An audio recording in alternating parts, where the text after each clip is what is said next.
નમસ્કાર, આપ જોઈ રહ્યા છો spark today news. Chhota Udepur RTO કચેરી ખાતે માર્ગ સલામતી માસની શરૂઆત કરવામાં આવી। છોટાઉદેપુર જિલ્લાના નાગરિકોને આરટીઓના નિયમો અને માર્ગ સલામતી અંગે જાગૃત કરવામાં આવ્યા।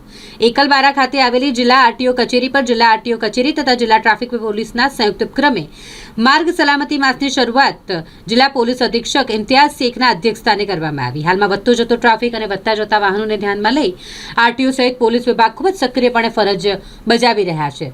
ત્યારે અહીં માર્ગ સલામતી માસની શરૂઆત કાર્યક્રમમાં નાગરિકોને માર્ગની સલામતી અને આરટીઓના નિયમો બાબતે જાગૃત કરાયા। તેઓને જાણકારી આપવામાં આવી।